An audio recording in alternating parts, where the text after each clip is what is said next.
இந்த முதலமைச்சரின் காலை உணவு திட்டம் கொடுக்கறதுனால என்ன பயன், அவங்களுக்கு எப்படி அந்த அந்த திட்டத்தினால என்னெல்லாம் பயன்பெற்றிருக்காங்கன்னு. ஸோ குழந்தைகள் பார்த்தோம்னு சொன்னால் அட்டெண்டன்ஸ் வந்து ரெகுலராக வர்றாங்க. எல்லா ஸ்கூல்லையும் பார்த்தீங்கன்னா ஒரு 8:45 மணிக்கு சாப்பாடு கொடுத்துட்றாங்க குழந்தைங்க. ஸோ டைமுக்கு வந்துடுறாங்க. ஸோ பங்க்சுவாலிட்டி, அட்டெண்டன்ஸ் இம்ப்ரூவ் ஆகிருக்கு.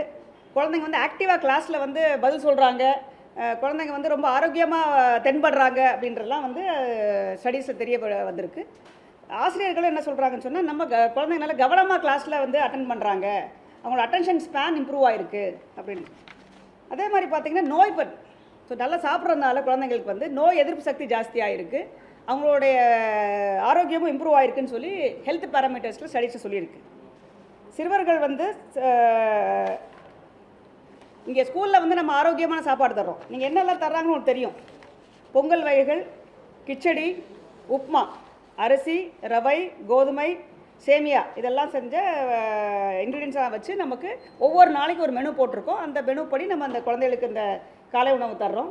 அந்த உணவோடு சேர்த்து வந்து காய்கறிகளும் சேர்த்து நம்ம தர்றோம். ஸோ சூடாக தர்றோம், காய்கறிலாம் சேர்த்துறதுனால உங்களுக்கு ஆரோக்கியத்துக்கு ரொம்ப இது யூஸ்ஃபுல்லாக இருக்குது. ஸோ இந்த திட்டம் வந்து நல்ல ஒரு வரவேற்பட்டிருக்கனால இந்த 5வது கட்டம் நம்மளுடைய மாண்பு முதலமைச்சர் அவர்களால் நாளை சென்னையில் உள்ள மயிலாப்பூரில் உள்ள ஒரு பள்ளியில் தொடக்கப்பட உள்ளது. நாளை மட்டும் அனைத்து நகரப்புற பகுதிகளில் உள்ள அரசு உதவி பெறும் பள்ளிகளில் இந்த திட்டம் விரிவாக்கப்பட உள்ளது. பள்ளிகளின் எண்ணிக்கை 2429, 3,06,000 குழந்தைகள் பயன்பெற உள்ளார்கள்.